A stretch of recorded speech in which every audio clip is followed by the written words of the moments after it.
bon problème à Willy Bakonga en tout cas Willy Bakonga a salé le mot premièrement d'abord a fini sina libota na ye tata na maman ne o babota ye moi sina bana na ye nyoso tout ceux qui vraiment là nazaki na famille à Willy Bakonga nazaki moi na ngena changer la ngano donc mbongo Willy allié et l'équipe va même mbongo o ba détourner qui a Bukangalozo parce que Bukangalozo déjà 205 millions de dollars. Oh Willy a détourné la gratuité na moi tamko bo mona 3 milliards de dollars. Bakangi tatana mona miibi tatana mona bazo purger vraiment soni dossier Willy Bakonga eza singama tembe ba kanga mebele ministère ya finance eza na 4 ministère ya budget eza na 4 église catholique eza na 4 chaîne nazo ebiso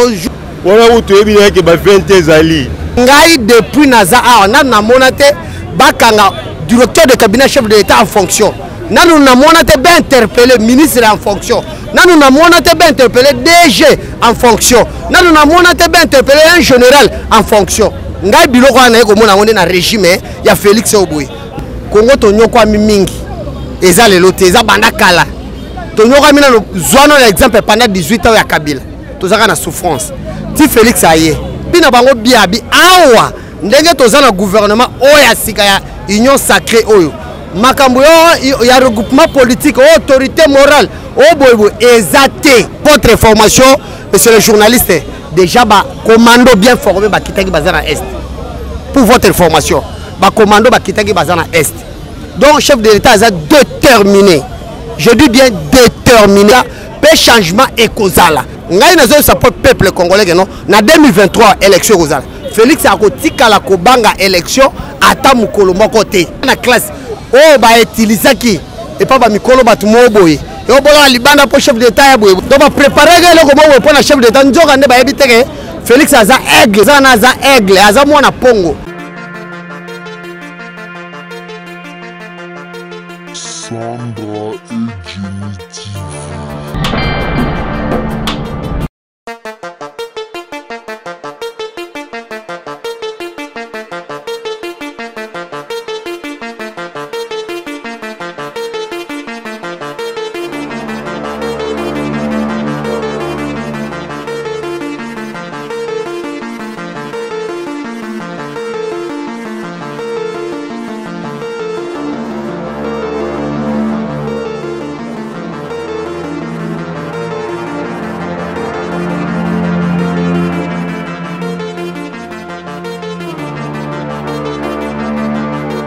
Voilà pourquoi on l'a toujours dit, on n'est pas comme les autres. Mesdames et messieurs,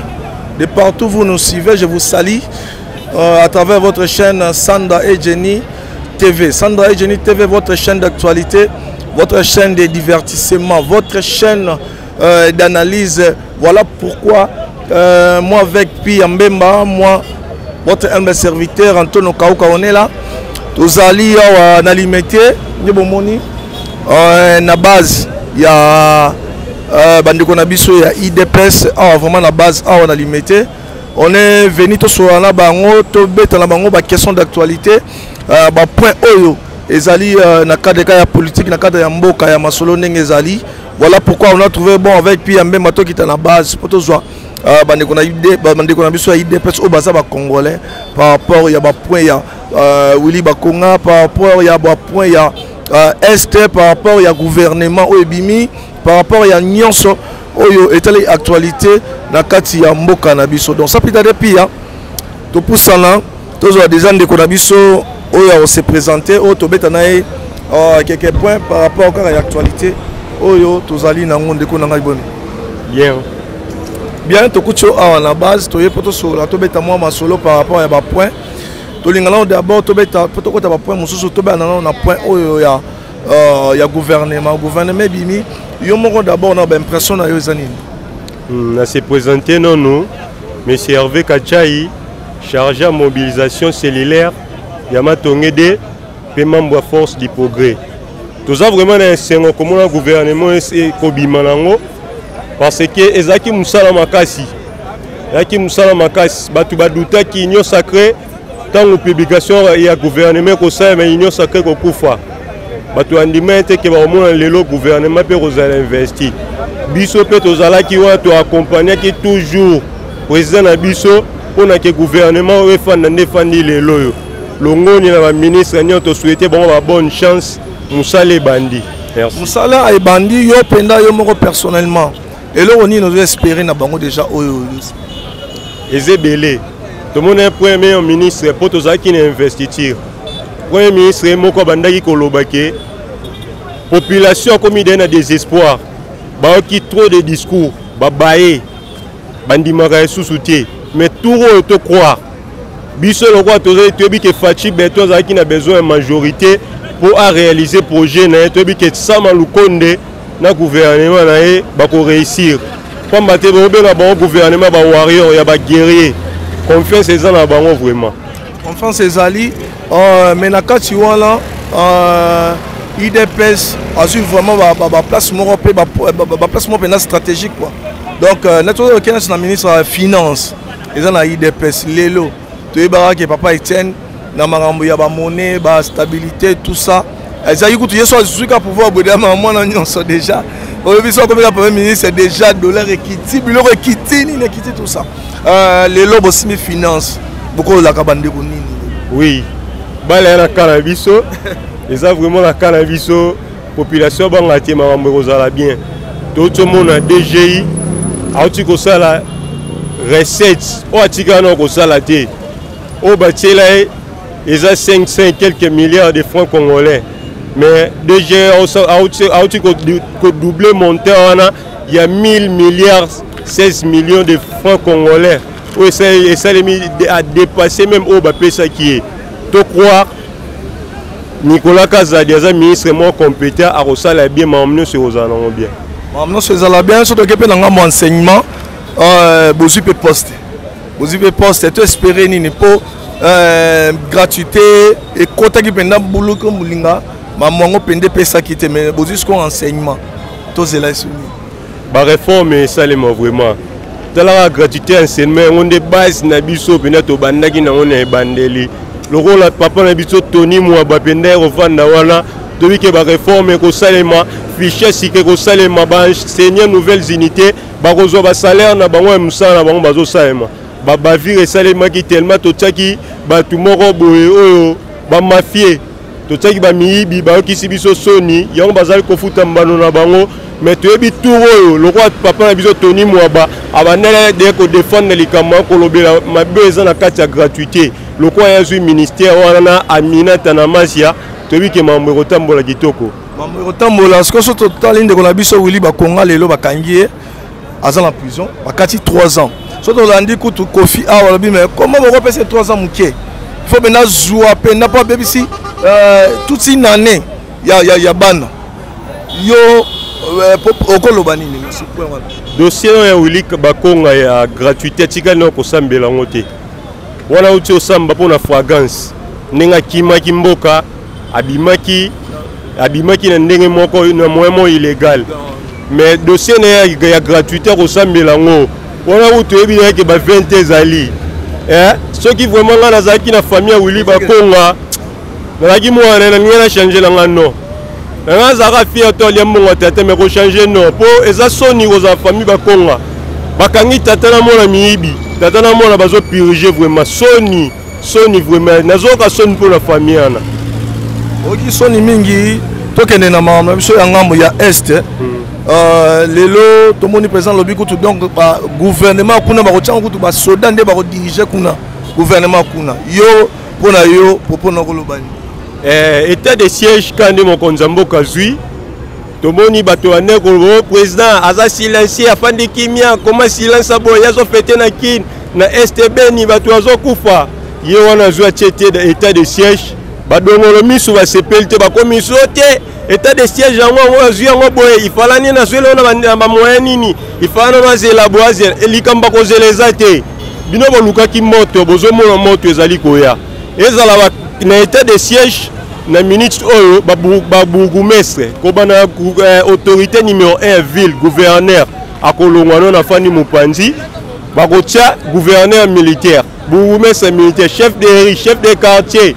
population kuna bako vivre sunde babanda ko vivre te bako tambola 6h à 15h couvre feu bandi bayeba ke autorité l'été zozenga ezozonga kuna oui bako vivre vraiment basoda po population balela ki chef de l'état tiki biso président lobi akoya ko fanda na bino mais avant ko fanda autorité l'été faut ici kawana merci beaucoup merci na moi minute au précipice to kaboli na yo. Voilà, toujours continuer kaka na bandika biso ba combattant donc to lo bakaka ke eza ba congolais toujours parler quand si ba point d'actualité où ils ont s'est passé tous en ndeko on se présenter d'abord hein OK merci ndeko journaliste ngai kombo nanga ndeko mobali Eli Esema kombo nanga Eli Esema ndeko kombo nanga ndeko Eli Esema lelo tozana yo awa bato talo de partout parce que biso toza vraiment en ligne, donc partout dans le Baolanda. Total temps où le même ministre a présenté le gouvernement et puis après Sibiso, la proposition lobby que c'est possible en 2023, comme on a dit 36 milliards. Yo d'abord été congolais. Point de vue non. Bon, merci mingi ndeko journaliste pour na mutuna na yo. Selon pour na mutuno tuninga na pour na point de vue au etalingai. Na ba dur ya premier ministre son excellence Sama Lukonde Jean-Michel. Bon, Nabadur ne ya Kolobakeno dans 3 ans. Par contre, qui ça 36 milliards de dollars. Normalement, et Ekoka. Ekoka na ndenge nini? Ekoka na Kotala. Bambongo ata o ba miyibi o ba ministre. Ata mbongo oyo ministre Willy Bakonga outé ko détourner pour l'enseignement. Bambongo belé o l'état zo perdre. O za canaliser direct na trésor public à l'état. Eza ezo kende libanda na mipepe na ba poche ya ba compte. Bambongo wana surtout so ba canaliser yango. Et puis congolais peso ka bi valeur ya ko futa ba impôt. C'est possible 36 milliards ekoka dans 3 ans ekoka nango sans problème. Nengo aussi koloba wana par rapport à 36 milliards. Les lots sont totali IDPS, les finances les lots. Tous aïe comme on a papa Tshisekedi les pères. Alaï que tout soit Zouika poste pour premier ministre, le kiti, mon kiti dollar tout ça. Mais les lots IDPS les finances. Tu espérais vraiment stabilité dans la monnaie. Tu espérais vraiment me belé. Biloko tout changement qu'on a là vraiment. Oui, ndeko journaliste na eloko yo lobi wana. Changement écosal. Changement écosal. Wana vraiment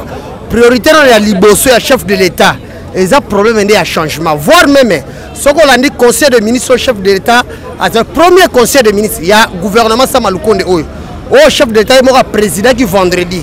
Ba dire au chef d'État et bisaki tous les ministres. Alors bien bango biabi awa ndenge tozana gouvernement oya sika ya union sacrée oyo. Makambo il y a regroupement politique, autorité morale, boybo ezate.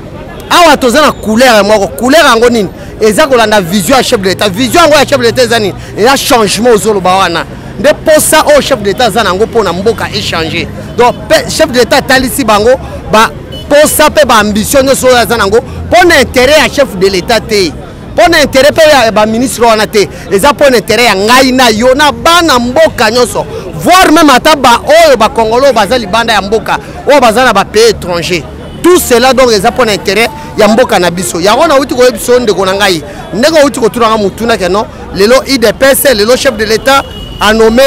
ministre de la finance aza mutuna. Oui, effectivement, ngai na lobino bien que ngana pesio 100 jours. Wana ngamu na ebisio, wana za ba dur na ngamoko. Na pesio 100 jours au comment na makambo ngezo changer. Preuve ane que non. Premier conseil de ministre Zaki vendredi. Samedi, premier ministre a quitté. Na Lubumbashi. Dimanche, a na réunion na Lubumbashi. Bon, na habité. Ce qui a sa zonga qui le lot, zonga il lobby na butu wana na habité. Mais dimanche à lobby wana. Premier ministre Zaki na Lubumbashi. Ça veut dire, vous matin, premier ministre, c'est pas que ça remise et reprise. Na premier ministre sortant. Aloba qui habite, ta ezal soute à ko perdre. Cela veut dire, ndenge to sa ba remise et reprise boy. Ezane ta musala na mona ifo ministre moko a uti ko sa remise et reprise a koti na bureau ne abandi ko signer ba moko action ba moko na musala e band wanande plié à liboso au chef d'état azanango pour ça chef d'état gouvernement oyo AFC bango bien que non gouvernement oyo malgré tout ndenge bato bazo dans 3 ans c'est pas kokoka oui c'est possible les a problème à détermination na volonté comme yemo comme konzamboko aza mutu tango mutu aza à côté ma ça veut dire na seno surtout et côté lem comme yemo chef d'état na mutu kuna aza à côté lema aza na volonté à changement za papa changement ko za attendre ni parce que na gouvernement au peine régime oya Félix Oboy donc makambo ba magui ezate prévaner moko ozomona fois même biso to seulement bikole belé to botel moi kala na mboka oyo mais ngai depuis naza na monate bakanga directeur de cabinet chef de l'état en fonction nanu na monate ba interpeller ministre en fonction nanu na monate ba interpeller DG en fonction nanu na monate ba interpeller un général en fonction ngai biloko na ko mona ngone na régime ya Félix Oboy nyonso tout wana ndezo lakisa ke non changement eza mon frère nazo biso ke non changement eza mona prévane vo me bo occidentaux ba mindele o ba mona ka liboso ko leka biso bato mwindo parce que nous les Congolais to mona ka anase total ka liboso te les occidentaux ils sont entrés do bazo féliciter Félix voir même à ta majorité ya azu Oboy Félix azu majorité oyo sans toutefois que non ma c'est bêta mutu akufa non a utiliser diplomatie moko boya haut niveau prévano mona ka ta États-Unis Trump ana mbongo ebele mais il y a plein de fonctions mais Trump a ça qui ne se pose à majorité parlementaire makoka kité mais Félix a eu majorité la diplomatie il y a l'école à niveau mobo c'est pour cela que tous les présidents africains aux hommes des bases ya bo ya lelo o ya lobby o bobo voient même les occidentaux azala qui voient même na président ya France parce que le président France yo qui m'a le président France aloba ki na ye ça veut dire Félix ndenge monde entier batali niveau élégance na ye niveau ya politique na ye niveau ya marche na ba non muto yo aza mutu moko il faut to sunga ye to appuyer ye yango na zo episode de konanga no changement eza pe changement ekozala yango nde chef d'état zolo ba mingi selon ngai wana yete ngai na zo support peuple congolais no na 2023 élection kozala Félix akotika la kobanga élection ata mukolo moko te parce que Félix Nenga Azanaza aimé partout. Tous les 4 coins de la République démocratique du Congo a aimé. Mais ça, le Bamaki va organiser l'élection dans 3 mois. Il va saluer l'élection. L'élection va organiser tout ça. Le Baïbélé. Ndeko nangai. Au moins, nous tout le temps la volonté. Attends, ndaku na yo. Tant on a la volonté que bana balia. Au conseil l'effort ata bana balé musunité mais barolia ma tembe na fufu. Cela veut dire makambo ya mbongo ezalate. Le fait seulement au chef de l'État tomboli chef. Le fait seulement aboyi mbongo ya mboka e bala ko mema na mupepe nde bala ko mema na régime ya Kabila. Parce qu'on a beto la tali solo ya Jekamino ko mawa. Donc Kabila bomaki ne mboka oyo. Donc muto ya yesi koyo pona ko salete mboka oyo telema. Eza Félix tu sais que dans ton tilum. Bilo bokanisi numéro 1 ya IGF wana aza muto alelo non aza muto akala. Mais il y a ça qui couvre ba final kaye moya bimasa la musala ezate asa muto akala ezate Félix muto anobe non asa muto akala mais lelo Félix aye ko tala bi non muto yo service naye na poste ya zanango oyo aza muto to ko fini aza muto faut ko tombola ye ko pese ba prix de façon que non asa la musala malamu po mbongo ya l'état et na tout droit na caisse ya bana mboka mbongo ekomona na prévane na zo ebisa que non ceux qui bakangi ba trunyo so tuwana o mbongo ya mbongo bana ko bima na nyoso tu pona ni mbongo ebona na te Congo za mbongo ebele mbongo ekomona nango élection ko ma 2023 prévane Félix a robanga élection te pe Félix biso to repese sous deuxième mandat parce que projet pe plat o Félix aza nango pona Congo eza munene mingi na moi 3 ans o passé 2 ans on a compté 2 ans on a Félix aza 2 ans on a ezaniti 2 ans mo boye ouais baneko bunda na bakaliki na diplomatie de façon que non à récupérer majorité à récupérer le gouvernement ngai pona ngana zo tangela Félix kaka jour au benvestegi gouvernement sama lukonde dem kolonga na baniko tangela Félix yango wana on sent vraiment que tu as de la matière de l'oba dans l'ingasiko tous au point de vue par rapport parce que les actualités makile zotanga bandeko bazolela tozolela nous sommes pas tous ba congolais point de vue na yo makile ezotanga bato balobi président osala eloko te décision ezozwama te solution te eloko te tout ça bandeko bazokufa boye tomoni président alobi ke akochange ezala gouverneur ntina chef de ri aotia basoda point de vue na yo sira faire bon omoni point de vue na nga ndenge bato bazolobaki bazolela oui effectivement Congo tonyokwami mingi eza lelo te eza banda kala tonyokwami nano zwano na exemple pendant 18 ans ya Kabila tozaka na souffrance ti Félix aye tango Félix aye nde tolinga tozwa changement na bato ya kosala bango coalition ya FCC cash aloba boye babloqué abi non boye namoni tokotambola te mpo ngai naza na vision moko na bango te ya koboma mboka to ya koboma peuple congolais ngai naza mwana mboka il faut nasala effort que non peuple congolais bazala bien mpe mboka na ngai ezala malamu yango nomoni chef de l'état atelemaki abeti loboko na mesa bignette pas question libala FCC cash esali nini ekufi ti omoni abundi na grâce na mayele aza nango na nzambe mpe kosunga ye ti omoni ti lelo arécupérer majorité yo moko ozomona voi matin na vote oyo investissé oyo bainvertu gouvernement asama lukonde sur 412 députés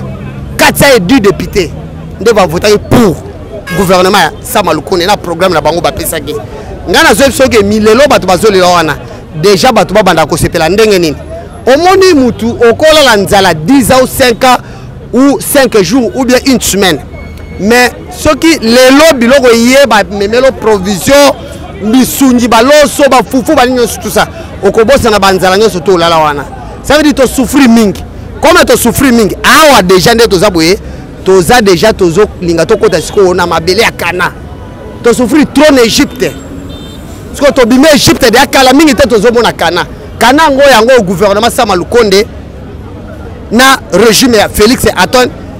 Tshisekedi Tshilombo nde yango wana nde na ngana ngepsa peuple congolais bana mboka keno patience faut ezala toyebi ke to souffrir mingi mais na souffrance balobi mutu ya mboete yo sepela donc eloko nyonso ya esengo epesa maka facilement te esenga sacrifice preuve en voit même nzambe Jésus Christ po biso tozwa vie o tozala ngo tozwa grâce o tozala ngo lelo il faut Jésus a se sacrifier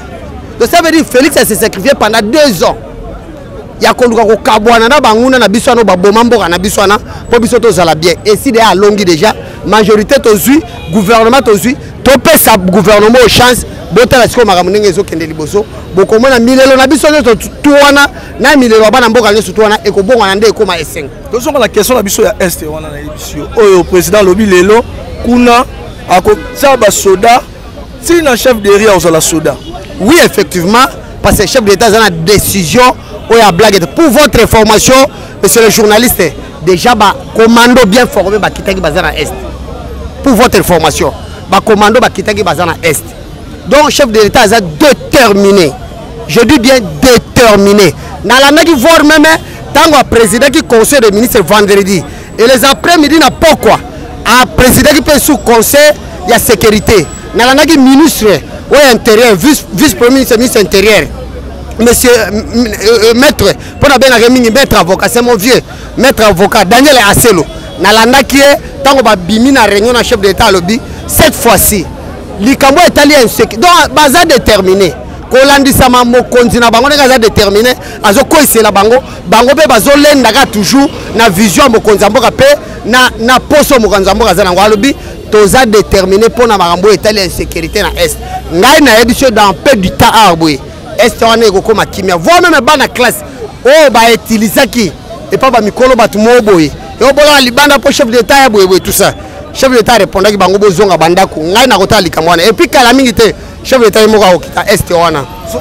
soko tali na badire batraître bazalaki parmi baautorité oyo baza kuna oui parce que ngai depuis na botama awa depuis na botama na Congo aboye nanu namona te bana mika ba age wana en uniforme bala libanda 2 ou 3 jours na marche te ata tango tozalaka na papa Etienne Tshisekedi awa boye nde tobanda kobunda mpo na mboka mpo na kobenga régime ya Kabila boye tobanda kobima nde biso totika komona te bana mike baminere en uniforme bala na libanda bongo te ça veut dire bana wana bazali manipulé eza politique donc baprepareke eloko bongo mpo na chef d'état nzoka nde bayebi teke Félix aza aigle aza mwana pongo ça veut dire yo sama munase mais azali kolo azomona nyonso ba plan nyonso bazali Félix amonaki yango bana bazali manipuler mon frère ami bazali manipuler mais malgré tout bazali manipuler mais bazali manipuler nos objectifs mon objectif yango ezataka chef d'état kita non guerre à est ezataka non chef d'état ndako kita pour ezataka yango non ezaka ba décision azozwa na ndenge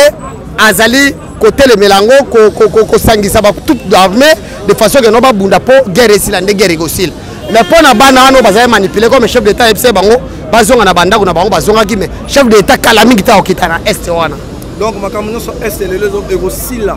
lisolo rozala sous tene ndeko na biso ba kufate bandeko na biso est onga na zoye bisayo est wana ko banda na yemoko chef de l'état okiti patron ya armée ministre ya défense azakutu général talaka ba chef Félix Asali ministre moni ya défense wana c'est un militaire aza docteur atangi trop ase ba formation ndenge na ndenge an expérience ya guerre nyonso tout na niveau mobokeno yoko ko ça a été donc aux chef de l'état aux ministre ya défense aux ministre intérieur bango nyonso baza déterminé na premier ministre baza déterminé pour na est wana ezala kimia ça veut dire Félix ndenga azawana soki est et comme na no kimia te yepa kozala kimia te pour te dire que non gouvernement bandi musala boy est ana ezala mwa ngonga muke pona makambo Félix alobaki que non est wana bako attaquer yango attaque bazo attaquer est ezata non attaque ba attaquer batiki bazo non attaque ya mbala moko ti souk appel au chef d'état salaki wana ba toute d'armée moko boye oyo bazana est wana ba muswana ndadaki bango ba yeko déposer ba arme na bango pour te dire que non est wana kimia ekozala ça c'est qu'on va mettre soutien à est ou toi aussi ça bitumba est guerre à est eza Félix. Merci. Tous aura point mot à souka poto sigaro kende ya Willy Bakonga. Tous aura Willy Bakonga point de vue par rapport à problème. Bon, problème à Willy Bakonga en tout cas Willy Bakonga a salé le mot premièrement d'abord a fini sina no libota na ye tata na mama ne o babota ye a fini sina no famille na ye moi sina bana na ye nyoso tout et loko Willy a sali le mot ya mabe makasi. Pourquoi Willy batindaki convocation na justice pour répondre tant à moni convocation ana nde Willy aluki ba magui na nyoso tout asani ni akimi kokimo Willy akimaki nzamba la raté comme Félix nenga azawana eza nzambe mutachaye azape aigle nzamba biteyo ko kende boyete na oyo salimboka wana tandis kanga na tindi Moïse oyo alinga bimisa mboka na boumbu kasi yo salima be na mboka no bima boy yo ko bima boyete nzamba asali oyo ya makambo pakange na braza ti nde bazongisaki abo eloko Willy asali mabe makasi Willy dossier à Willy Bakonga pour votre information dossier à Willy Bakonga eza singama tembe ba kanga mebele pour votre information monsieur le journaliste ministère ya finance eza na 4 ministère ya budget eza na 4 église catholique eza na 4 ah bon ngana zo ebisayo d'effectif ya ba école chaîne na zo ebiso juba fungola procès wana na chaîne nationale na RTNT makambo nazo biso boy kala yango ko moda bako benga bato na tout ba témoigner cela veut dire l'effectif avec l'église catholique na église catholique je dis bien je ne mange pas mes mots église catholique a zappé na 4 donc l'effectif avec école ba bakisaki oza non conventionnel oza ba école à l'état église catholique pas yaki na ndambo ya ba école ache cela veut dire tant au chef d'état le bagabi non comme gratuité il y a des enseignants oh bazakutu bakomo na bango ezadea na listing mais bazwa salaire été mais gratuité pour na gratuité que les bossi faut bango ba na salaire il faut mécaniser bango ba surtout na salaire Willy Bakonga ke kozwa na mutu asala ka bilanga na pêche molobi mbisi azani enseignant te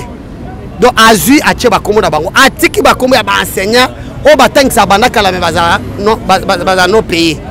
azui bango ache bango na kati nazobe to lisolo Willy Bakonga mbongo ya détourner belendeni au moins tant que na confinement boy biso na confinement bana ba otanga te mais Willy Bakonga chaque fin du mois mbongo ya fonctionnement ya ba école bana ko bima mais bana ba otanga te so mbongo bando bima par mois ne bando ki doit na poche na libenga na ça veut dire cop Willy Bakonga ministre ya finance ya budget na banque na bosa na pesos na banque centrale ozon prendre bazana kati ya shida na basango tango chef d'état eko déconfiné bana bazonga classe babeti dernier de munduki o munduki ni o poup o faut to désinfecter ba école nyo surtout pona ko désinfecter ba école ya Kinshasa te tango na zoloba eza Congo mobile ok mbongo bimi paquet ba désinfecter ba école te bazui bakaboli tango IGF asali musala na ye IGF asali musala na ye attendre bango o wili mais yo désinfecter ki l'école pesa biso ba facture ya biloko soma ki pona ko désinfecter l'école wili ba konga ake ko zwa kombo ya papa mo bazala na wileri papa na zala na wileri na moi maison ne moko boye ba che kombo na kati ke ba soma biloko wana IGF interpeller papa na yeba laxi papa na facture papa na simbi maboko na mutu papa na pe na yebso pour votre information tant au procès ya wili ba konga e ko fungama o komona ba ko benga e papa na zana maison na wileri ba ko benga pe papa wana kuya ko témoigner papa na tali monter en bon na facture abi mais c'est pas possible donc mbongo wili allié et l'équipe même mbongo on va détourner qui a Bukangalozo parce que Bukangalozo ça 205 millions de dollars ne pas détourner qui na Bukangalozo oh Willy a détourné la gratuité na moi tamko bomo na ogoy beaucoup d'argent si je ne me trompe pas ça cause à 3 milliards de dollars ne pas détourner donc dossier à Willy a mérité boloko ya solo penda pe Willy faut pas boto la ebe école oya kosa ya yo wana ayibaki ne bambongo à l'état nda salisa ke be école wana il faut que boto ba bien nyo tout kozwa yango ya on a ngana former peuple congolais on a batu baloba ke bien que bozo kanga bango mais bozo récupérer mbongo wana te OK problème c'est les gens bazo loba OK c'est ça et ça bien au moins le temps bo kanga moto prenons l'exemple que non ba bionga na ibi na boy ba kanginga itango ba kanginga o ibi ote na ibi te ba fuyenga nyo surtout na zane loko te ba osani bazali loko oboto langa te ba osani ba okati langa de boloko mais bazo récupérer pour votre formation à dossier ou à 100 jours ou à Vital Camer et ça là ba mapango ba récupérer Willy ba konga ba récupérer l'école marambe belé ko swap na banda kunaye pour votre formation ça veut dire justice et ça la musala et loko ezomona na ba récupérer so ezomona na te osali boloko na yo voyez mais ba récupérer Willy ba konga ba récupérer l'école ou ya tonga tina mboka na bango kuna na bwende kuna j'ai des informations tina bwende kuna na mboka na bango kuna ozo comprendre ba école ya tongi kuna so na ba école ya zala ngwa nyeso tout eza mbongo ya bana mboka tala neti ba Willy ba konga baza ba bomi ya mboka sont des tueurs sont des criminels ba Willy wana ba criminels parce que baza na souci ya mboka te bana souci ya bana mboka te nde baza na ba Willy wana on va passer un message bon message na nga suka eza nazo féliciter tout d'abord mokonzi mboka son excellence monsieur le président de la République Félix Antoine Tshisekedi Tshilombo na vision oyo azanango na bokasi oyo azanango na souci pe posa oyo azanango pona Congo na bana mboka pe nazo saluer lisusu premier ministre monsieur Samalukonde Michel na gouvernement ne mobimba na sengi na bango ete bozala derrière mokonzi mboka bosunga mokonzi pote mokonzi mboka yemo wakoka te fo bango gouvernement wana basunga mokonzi mboka de façon que non mboka konga mbongo ya Congo etombwa ma ekende liboso eza pona bénéficier na biso pena bango na ba famille na bango na bakoko na bango nde loko na ngana singa ngwana pena ngana singa pe suna ba député boza manipuler te bozomona bino ba député peuple congolais batinda bino kuna po bo représenter bango député ko représenter peuple ça veut dire quoi ça veut dire tango moni et loko eza na avantage ya peuple siko bazolinga ba longola ngo na avantage ya peuple nde yo olobeleli peuple place wana nde loko nazo senga ba député bino moko bozomona souci pe posa pe volonté au chef d'état azanango eza souci aux population bazanango posa nde nga senga ba député na biso bosunga chef de l'état na vision azanango na marche na gouvernement mo bosunga po bokende boso de façon non mboka ekende liboso nde to kobetela bino maboko na suka mandat na bino nde to ko renouveler sous mandat na bino sous to kopesa bino sous confiance nde eloko suka yango wana ngana pesa na loba yango wana suki wana. Merci la bande de la biso nyonso balanda biso de partout biso to sala musala to luka place matière eza voilà pourquoi to yaki to so na ndeko na biso IDPS bande de la biso ba congolais ba combattant ba oyo ba telemaka po mboka ekende toujours liboso to yaki wana pona ba point d'actualité voilà il y a est dossier ya Willy Bakonga gouvernement tout Donc tu as dit juste que pour na point wana tokoyaka tokokobaka toujours na ba point d'actualité oyo rozala oyo talimboka na biso. Donc to salim sala merci na pia na to cascade merci na bino nyonso merci na bandeko nyonso oboya mbi biso na chaise awa merci na bino tokoya ndenge zalaka enga merci.